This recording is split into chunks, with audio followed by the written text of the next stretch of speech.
Hola, bienvenidos a todos y todos a la nueva clase sobre inteligencia artificial impartida por el INAP, Instituto Nacional de la Administración Pública, dentro del plan federal de formación y capacitación en gestión pública. Bien, como saben, mi nombre es Cecilia Duque, estamos en el curso de inteligencia artificial en la gestión pública y en esta unidad vamos a estar hablando sobre el Machine Learning como disciplina del campo de la inteligencia artificial. Vamos a ver diferentes tipos de algoritmos dentro del Machine Learning,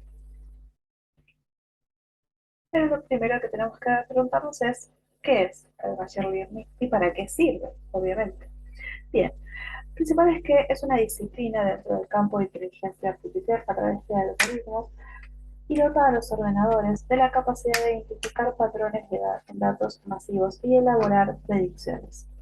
Este aprendizaje permite a las computadoras realizar tareas específicas en forma autónoma, es decir, sin necesidad de programados. El término se utilizó por primera vez en 1959, sin embargo ha generado relevancia en los últimos años debido al aumento de la capacidad de las computadoras y el boom de los datos. Las técnicas de aprendizaje automático son de hecho una parte fundamental dentro del Big Data. Ahora bien, el Big Data dentro de este contexto del Machine Learning, vamos a ver que una organización no necesita de un Big Data para utilizar las técnicas del Machine Learning. Sin embargo, el Big Data puede ayudar a mejorar la precisión de los modelos de ML, que es el Machine Learning. Con el Big Data ahora es posible visualizar los datos para que se puedan almacenar de la forma más eficiente y eficaz en función de los costos, ya sea en el entorno local o en la nube. Además, para las mejoras en la velocidad y confiabilidad de las redes, ha eliminado otras limitaciones físicas asociadas con la gestión de cantidades masivas de datos a una velocidad aceptable. Bien, dentro de estos tipos de machine learning vamos a encontrar algunas categorías y es necesario para mejorar la precisión de los modelos predictivos. Vamos a ver que existen diferentes, bueno, en este caso vamos a ver tres puntuales que son los aprendizajes supervisados. Comienzan típicamente con un conjunto establecido de datos y una cierta comprensión de cómo se clasifican estos datos.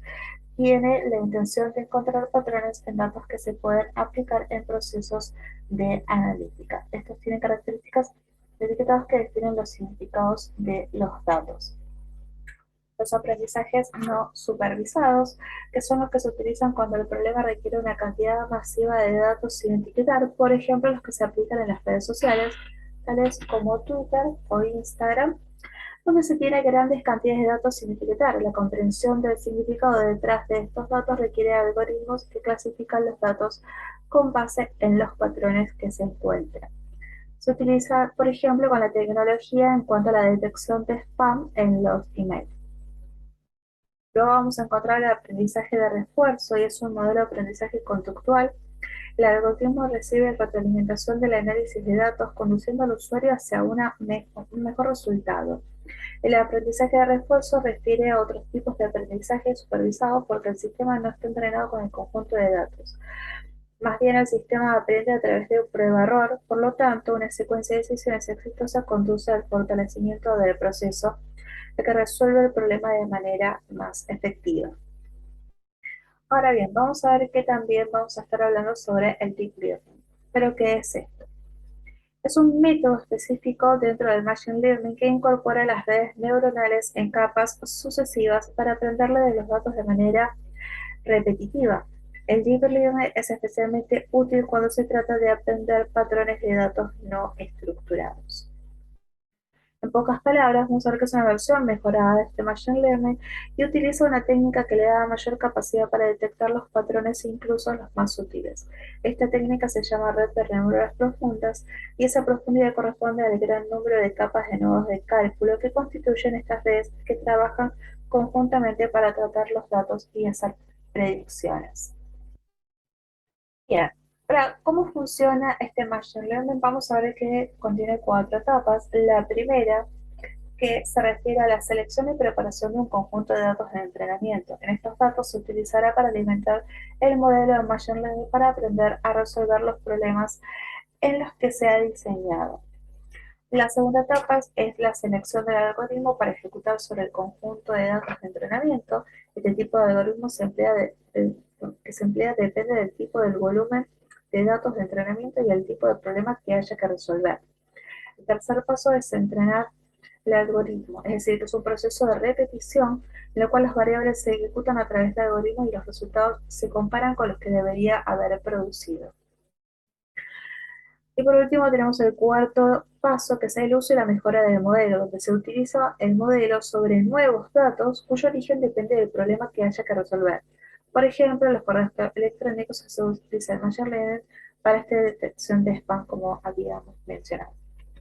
Bien, vamos a ver la aplicación de este en diferentes sectores. Por ejemplo, en la parte de recomendaciones, que nos aparece constantemente en Internet son comparaciones o sugerencias personalizadas de alguna compra dentro de una plataforma o recomendación de alguna canción o algún video. Bien, se va a dar dando utilizando este sistema.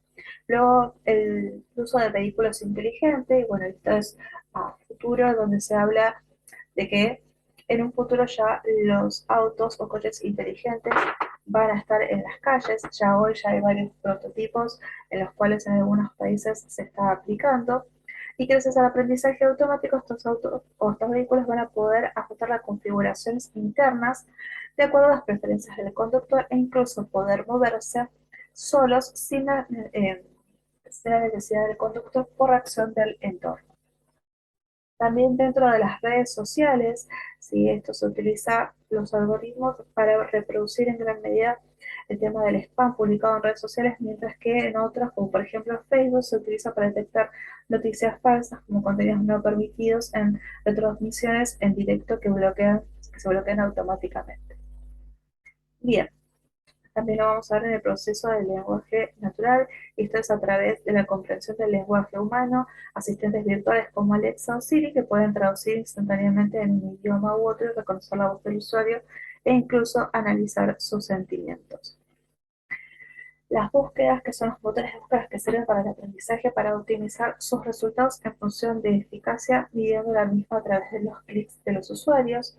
En cuanto a la medicina, se está utilizando en varios países para detectar con mayor alteración diferentes tipos de cáncer. Asimismo, también se utiliza la alta eficacia para detectar enfermedades como, por ejemplo, neumonía o problemas en cuanto a las retinas que pueden provocar la ceguera. También en cuanto a la ciberseguridad, los nuevos antivirus y motores de detección del malware ya sirven en el aprendizaje automático para potenciar los escaneos y acelerar la detección o mejorar habilidades de reconocer anomalías. Bien, una de las cuestiones que tenemos que ver, cuáles son los algoritmos que utiliza el Machine Learning. Vamos a ver que existe una gran variedad de estos, pero por lo menos vamos a ver 7 puntos que son los más utilizados o que más a menudo se ven. Por un lado tenemos el algoritmo de regresión. En las tareas de regresión lo que hace el programa de aprendizaje automático debe estimar y comprender las relaciones entre las variables. El análisis de regresión se enfoca en una variable dependiente y una serie de otras variables cambiantes, lo que lo hace particularmente útil para la predicción y el pronóstico. Los algoritmos bayesianos, este tipo de algoritmos para clasificación, están basados en el teorema de Bayes y clasifican cada valor como independiente y cualquier otro, lo que permite predecir una clase o categoría en función de un conjunto dado de características utilizando la probabilidad. Los algoritmos de agrupación que se utilizan en el aprendizaje no supervisado sirven para categorizar datos no etiquetados, es decir, datos sin categorías o grupos definidos.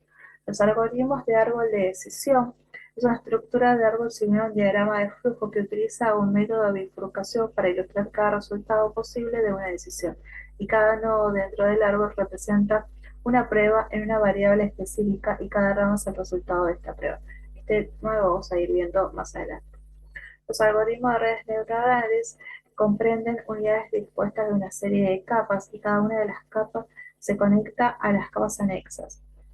Se inspira en los sistemas biológicos como el cerebro y en cómo procesan la información. Por lo tanto, sustancialmente en un gran número de elementos de procesamientos interconectados que trabajan al unísono para resolver problemas específicos.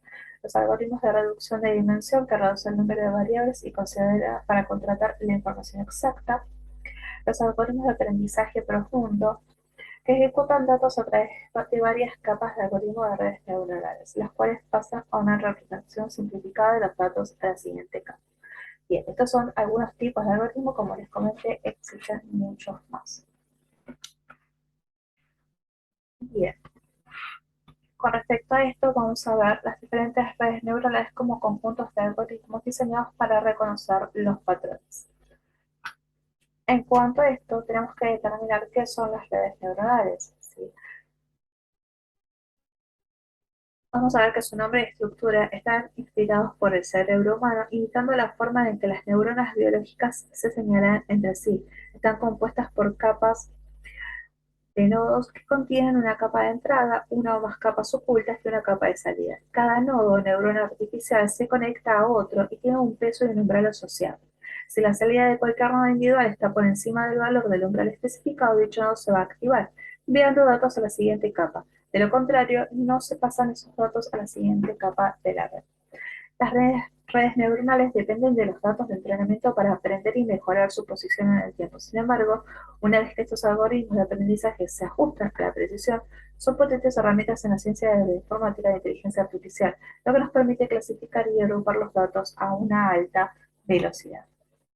Bien, vamos a ver que tenemos diferentes tipos de redes neuronales. Existen varios tipos como son las monocapas o perceptrón simple, perceptrón multicapa, convolucionales, redes neuronales recurrentes, de retroalimentación o redes de base radial.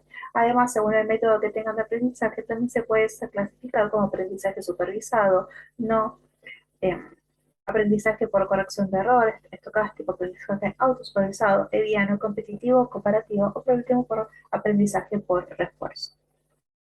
Las redes neuronales pueden clasificarse en estos diferentes tipos, vamos a ir mencionando algunos como vimos recién, por ejemplo el perceptron, que es la red neuronal más antigua creada por Clark Rosenblatt en 1958, tiene una sola neurona y es la forma más simple de una red neuronal. Las redes neuronales de propagación hacia adelante o perceptron multicapa, MLP, se componen de una capa de entrada, una capa o capas ocultas y una capa de salida. Las redes neuronales convencionales, las CNN, son similares a las redes de propagación hacia adelante, pero normalmente se utilizan para el reconocimiento de imágenes, el reconocimiento de patrones o la visión del sistema. Las redes neuronales recurrentes se identifican por sus ciclos de retroalimentación y estos algoritmos de aprendizaje se aprovechan principalmente cuando se utilizan datos de series temporales para hacer predicciones sobre resultados futuros como predicciones de mercado, de acción o predicciones de eventos. Ahora bien, ¿qué diferencia hay entre estas redes neuronales y el deep learning? Bien, el deep learning y las redes tienen una utilización instintivamente en las conversaciones, lo que puede ser confuso. Como resultado, debe señalar que en el deep learning se refiere solo a la profundidad de las capas en una red neuronal. En cambio, una red neuronal que consta de más de 3 capas, que sería inclusiva de las entradas y las salidas, puede ser considerada un algoritmo dentro del deep learning. Una red neuronal solo tiene 2 o 3 capas en una sola red neuronal básica. Bien, en base a esto vamos a encontrar ventajas y desventajas en cuanto al uso de estas redes neuronales. Por un lado, en cuanto al procesamiento de la información que sea local, es decir, que al estar compuesto por unidades individuales de procesamiento, dependiendo de sus entradas y pesos, de que todas las neuronas en una capa trabajan de forma paralela, proporcionan una respuesta al mismo tiempo. Por otro lado, el peso son ajustados basados en la experiencia, lo que significa que se le tiene que enseñar a la red que necesita saber antes de ponerse en funcionamiento. Las neuronas son tolerantes a fallos. Si parte de la red no trabaja, solo dejará de funcionar la parte para que dicha red sea significativa. El resto tendrá su comportamiento normal. Y por otro lado, las neuronas pueden reconocer patrones que no han sido aprendidos. Solo deben tener ciertos parecidos con el conocimiento previo que tengan en la red. Por el otro lado, tenemos ciertas desventajas. Las redes neuronales necesitan un mayor procesamiento de los datos, siendo bastante sensibles a las distintas escalas de las variables. Por el otro lado, la complejidad del aprendizaje para grandes tareas, cuanto más se necesita que aprendan una red, más complicado será enseñarlo. Por el otro lado, en cuanto al tiempo de aprendizaje es elevado, esto depende de dos factores. Primero, si se incrementa la cantidad de patrones a identificar, y segundo, si se requiere mayor flexibilidad o capacidad de adaptación neuronal para reconocer patrones que sean sumamente parecidos. Y por el otro lado, es que no son fácilmente explicables. Es decir, conocer las reglas o motivos por los que la red devuelve esos resultados no suele ser fácil y precisa de otras analíticas. Bien, como les había comentado, íbamos a ver un poquito sobre los árboles de decisión como técnicas dentro del Machine Learning. Lo importante es determinar qué es un árbol de decisión. Si es un diagrama de decisión que nos permite evaluar mediante una representación gráfica los posibles resultados, costos y consecuencias de una decisión compleja. Este método es muy útil para analizar datos cuantitativos y tomar una decisión basada en números. Ahora bien, ¿alguna vez les ha pasado que han tenido que tomar una decisión sabiendo que esa elección va a tener una consecuencia importante en nuestras vidas? Entonces, si la respuesta es sí, yo creo que todos nos van a decir que sí, saben que es muy difícil decidir qué acción tomar. Entonces, cuando uno no está seguro de cuáles son los posibles resultados, el diagrama de decisión nos permite visualizar el impacto que tendrán sus decisiones para así poder determinar el mejor plan de acción. Los árboles de decisión se emplean en diferentes ámbitos para analizar situaciones complejas, con múltiples posibilidades de decisión y escoger la mejor. Dentro de esas aplicaciones está el Machine Learning. ¿Sí? La metodología que se basa en árboles de decisión son las más empleadas en los modelos predictivos dentro del aprendizaje supervisado en contextos de regresión y también de clasificación.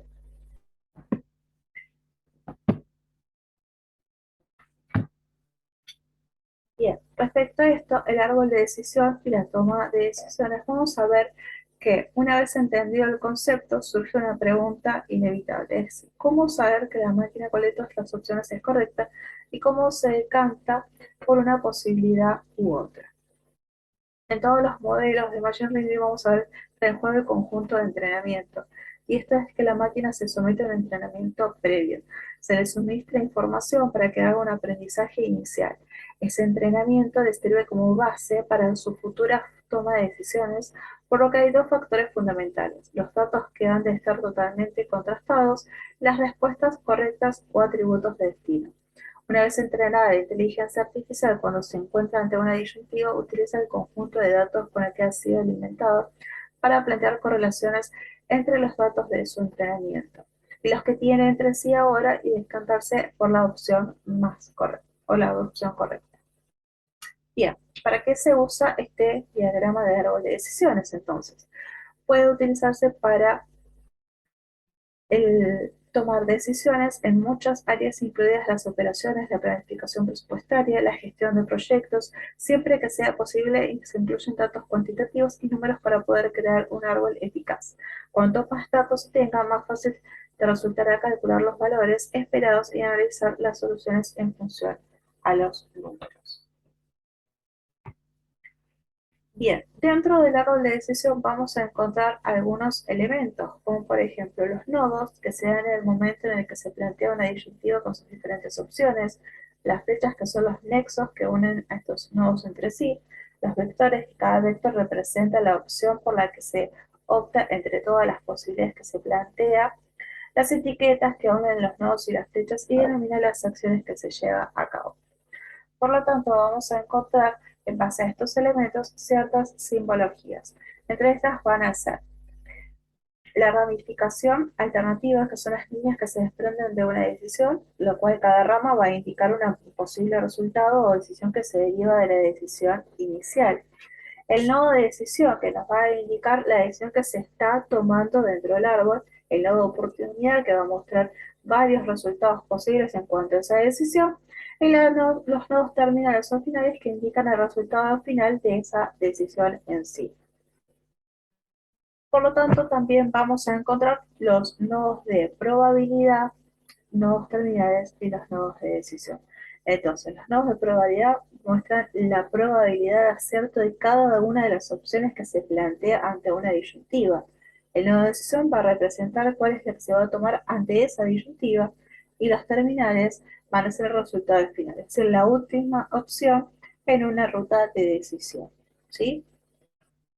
A partir de eso vamos a encontrar, en cuanto a su uso, las ventajas y desventajas de estos árboles de decisión. Por un lado, la transparencia. La mayor ventaja de este método es que brinda un enfoque centrado en la toma de decisión. Son eficientes, ya que estos árboles son los que pueden crearlos, se pueden crear en muy poco tiempo y con pocos recursos. Y son flexibles. ¿Qué quiere decir esto? Que si nos ocurre una nueva idea, luego de haber creado este árbol, podemos agregarlo fácilmente dentro del diagrama. Ahora también tenemos ciertas desventajas. Por un lado, si bien tenemos que es transparente y eficiente y su flexibilidad, también se puede volcar a un formato complejo. ¿Por qué?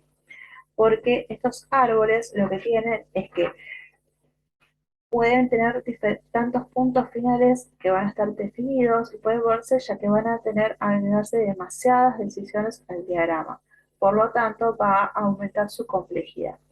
Por el otro lado, su inestabilidad, ya que es importante asegurarse de que los valores en el árbol sean precisos y no siempre tenemos estos datos precisos para poder trabajar. Por el otro lado, tiene ciertos riesgos. ¿Por qué? Porque se basa en un algoritmo de probabilidad, por lo que el valor esperado que se calcula es una estimación y no una predicción exacta de cada uno de estos resultados. Ahora bien, ¿cómo podemos crear un árbol de decisión?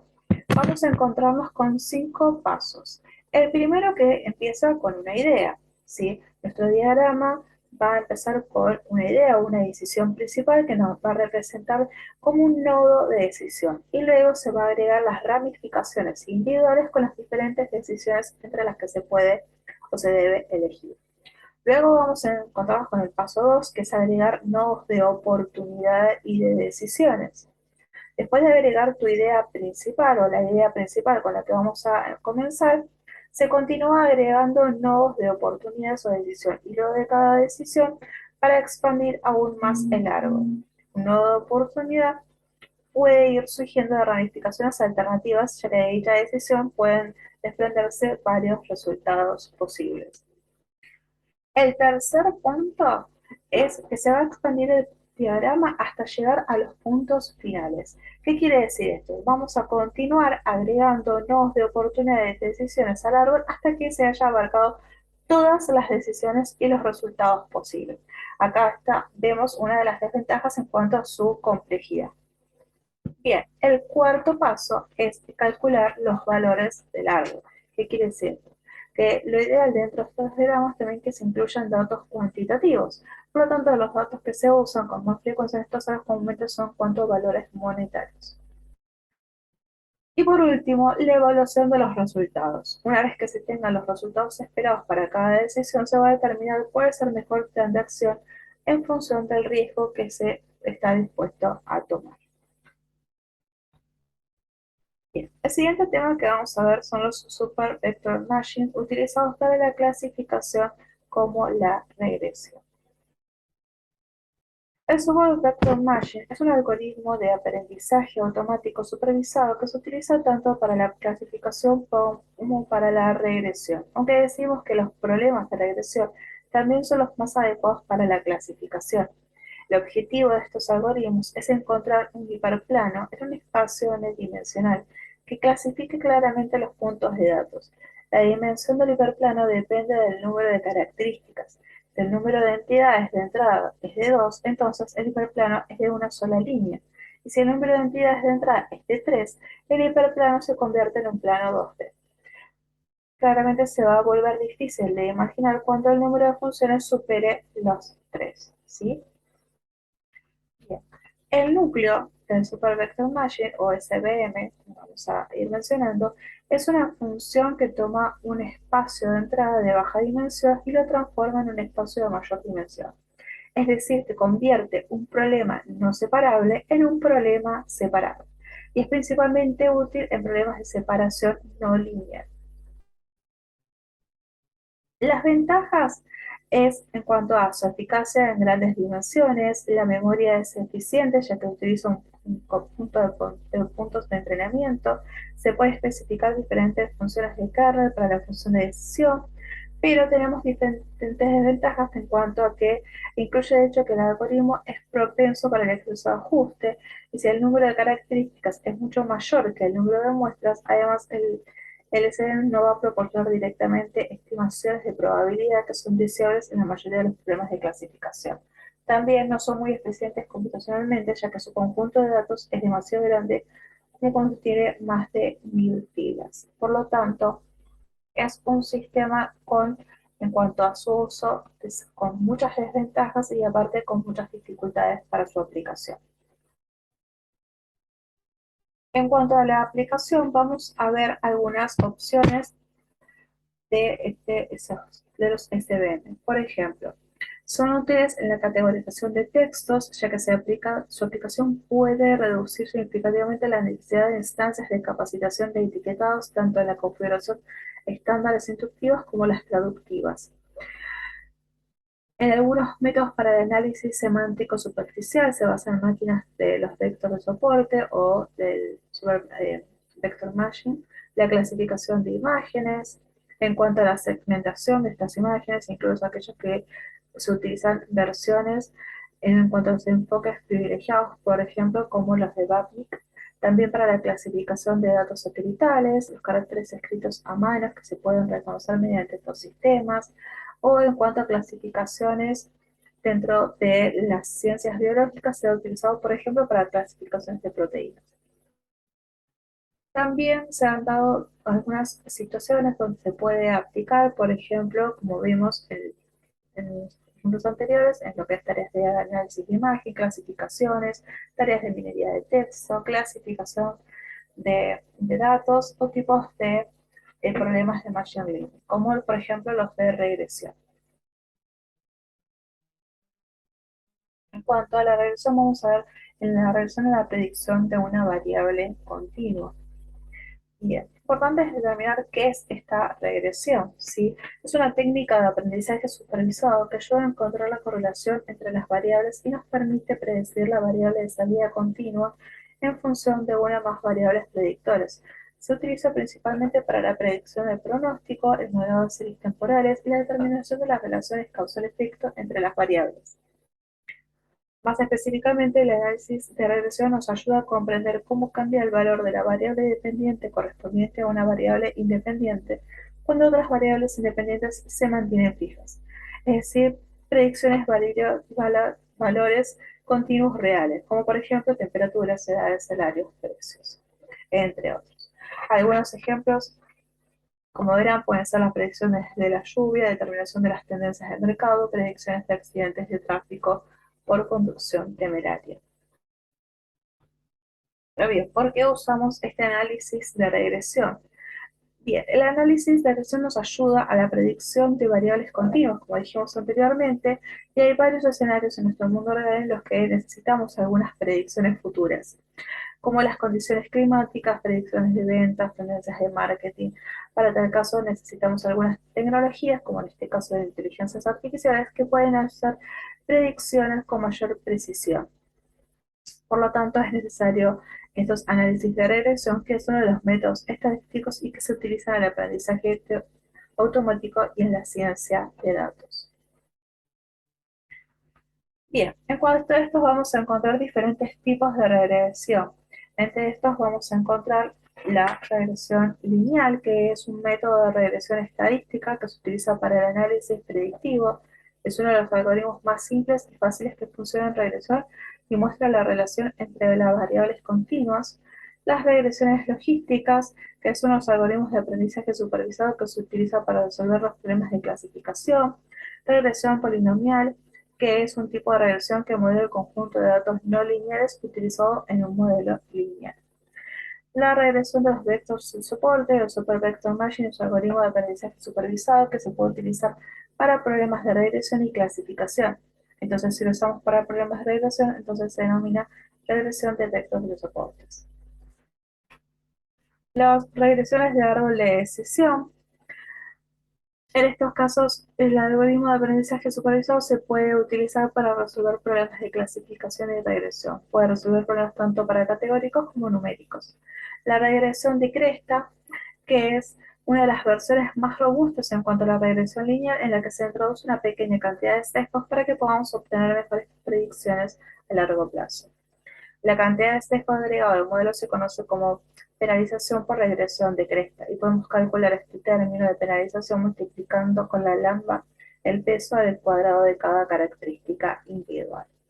Y por último, la regresión de lazo, que es otra técnica de regulación para reducir la complejidad del modelo, simulada de la regresión de Risch, excepto que el término de penalización contiene solo los pesos absolutos en lugar de un cuadrado de peso. Bien. Estos son algunos tipos, hay algunos que se utilizan más que otros dentro de lo que es el sistema de regresión. Bien, y a partir de acá vamos a ver nuestro último tema, que es la aplicación en la gestión pública del Machine Learning.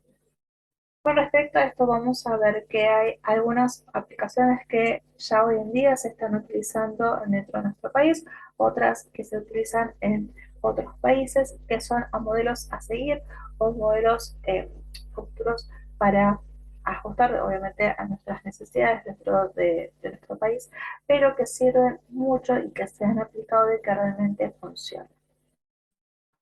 En cuanto a las oportunidades que nos ofrece esta inteligencia artificial dentro de la administración, son casi infinitas, tanto como los ámbitos en los que se actúa, tanto los ciudadanos a quienes les sirven las tecnologías como el Machine Learning, el Big Data o incluso el Deep Learning, no deben preocuparnos a la hora de utilizarlo. Si bien ya se utilizan sistemas de inteligencia con algunos ámbitos de implementación, no es total y han planteado algunas dudas, sobre todo en materia de protección de datos en relación a los sesgos, sin contar con los propios problemas éticos de la inteligencia artificial que existen hoy en día y que aún todavía no se han resuelto de forma nacional e internacional.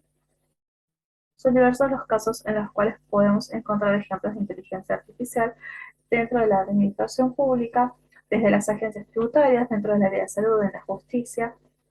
Vamos a ir viendo a continuación algunos puntos, como por ejemplo los asistentes virtuales o los chatbots que utilizamos mucho. El uso de estos programas se ha generalizado en los últimos años, ya cuenta con la posibilidad de entender mucho mejor lo que desea el interlocutor, aunque no utiliza la frase exacta que el programa tiene grabada. Lo que falta actualizar en estos puntos es en cuanto a las respuestas y a la limitación que tiene con respecto a estas respuestas. Muchas veces los usuarios o los ciudadanos buscan cierta información o resolver ciertos conflictos o ciertas dudas y los chatbots aún todavía no están eh, preparados o no se les ha increado la suficiente cantidad de respuestas ante esa situación. Por lo tanto, si bien son muy útiles en cuanto a determinadas situaciones, pero todavía falta mejorarlos bastante. Respecto al procesamiento del lenguaje natural, ha tenido mucho que ver, se trata de ya de una aplicación que más empuje ha tenido en este último tiempo y se está utilizando muchísimo, se está aplicando mucho más en la justicia. Ya lo vamos a ir viendo de a poco cómo es que se aplica este lenguaje. En cuanto a la inteligencia artificial en los recursos humanos, otro caso que se puede ver es desde la selección hasta la predicción de vacantes o bajas. En muchas empresas privadas se ha tomado el uso de la inteligencia artificial para los análisis de los currículum o el control del seguimiento por parte de los empleados. Obviamente esto en algunos lugares todavía no se ha utilizado, pero sí se ha empezado a utilizar en algunos sectores públicos. El Big Data de la administración pública, una ventaja estratégica con la cual se cuentan los gobiernos y es en cuanto al almacenamiento de la cantidad de datos que se maneja diariamente y esto es beneficioso por parte de las áreas de administración pública y el Big Data es una de las mejores formas para poder trabajar y administrar esta información. El detectado de denuncias falsas con inteligencia artificial. En algunos países se ha utilizado dentro del área de seguridad sistemas que permiten hacer un análisis y determinar sobre estas denuncias falsas. Sí, sobre todo en lo que es hurtos, robos o determinadas cosas mínimas, ¿sí? No se ha utilizado para casos extremos, pero sí se estudia las expresiones o palabras que se han utilizado al redactar las denuncias para inferir cuando la denunciante miente o dice la verdad. En cuanto a la inteligencia artificial en la sanidad, bueno, esto ha avanzado muchísimo, sobre todo con el tema del COVID, ya que anterior han existido muchas aplicaciones que se han aplicado de inteligencia artificial, los avances obviamente científicos y las nuevas terapias que se han dado dentro de las predicciones o los estudios de predicciones también por los comportamientos de COVID han ayudado mucho, y también se han dado el estudio de otros virus como han surgido hasta ahora, el que se está estudiando mucho más a través de los beneficios, obviamente con el Big Data y con los formatos de Machine Learning, de los modelos predictivos, es también con la viruela del mono que se está trabajando actualmente. Los sesgos de la inteligencia artificial, además de la falta de transparencia a la hora de dar a conocer ciertos criterios sobre la programación de los algoritmos, tenemos que tener en cuenta que la inteligencia artificial es precisamente programada por humanos y que nuestros propios sesgos muchas veces pueden trasladarse a esta inteligencia. Entonces, con respecto a los sesgos de inteligencia artificial, cabe aclarar que hay mucho control sobre cuestiones, la parte ética, más que nada se ha dado sobre todo en lo que es en la robótica, que lo vamos a ir viendo en las próximas clases, y cómo se está trabajando con respecto a esto. Respecto al sistema modular, relativamente fácil de implementar. Bien, esto se está trabajando de incorporar diferentes grados de inteligencia artificial. ¿Qué quiere decir? Que dependiendo del nivel de conocimientos que tengan los usuarios, o aquellos que van a aplicar con respecto a estas inteligencias artificiales, se está trabajando para que comiencen desde un modo base, y a medida que los usuarios van a ir obteniendo más conocimiento, también incorporando dentro de esta inteligencia paralelamente, para que tanto la inteligencia artificial como los usuarios puedan ir incrementando su uso de forma conjunta. Y también la aplicación de los datos de entrada, como habíamos visto dentro de la administración pública, nos vamos a encontrar que tenemos estos ya lagos de datos, como habíamos hablado en su momento, que aún todavía están sin uso, pero que realmente si alguien puede trabajarlos a través de los científicos de datos, de esa manera se va a poder trabajar muchísimo con estos datos de entrada que se están obteniendo por parte eh, de toda la información que hay de todos, ¿sí? De todos y todos. Bien, la inteligencia artificial dentro de la contribución de una mejor gestión en los servicios públicos.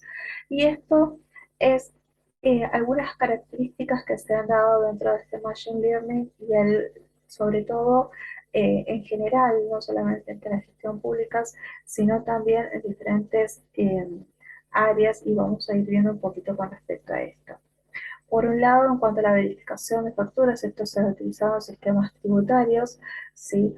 Lo cual utiliza técnicas de aprendizaje automático para verificar y autentificar las facturas electrónicas que se emiten a los contribuyentes.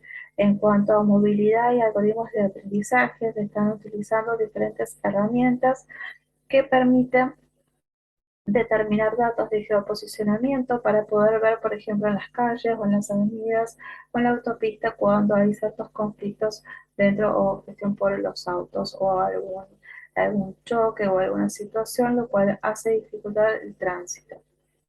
Otro es el reconocimiento de patrones para evitar la ceguera, y esto se está dando en Latinoamérica en diferentes países a través de los diferentes sistemas de Machine Learning que se están utilizando para trabajar con estadísticas para determinar cuestiones que pueden dar asociadas a diabetes o diferentes enfermedades que causan ceguera y que pueden ser evitadas. El reconocimiento facial contra el comercio paralelo. Bien, los reconocimientos faciales ya se están utilizando en muchos lugares, lo cual en algunos países se utiliza, por ejemplo, para determinar si a través de técnicas de deep learning, el control sobre el llamado comercio paralelo. Quiere decir que de esta manera se va a poder evitar ciertos fraudes o comercios ilícitos. Por el otro lado, tenemos el procesamiento del lenguaje natural para realizar ciertos trámites, y esto se está dando mucho en la justicia también.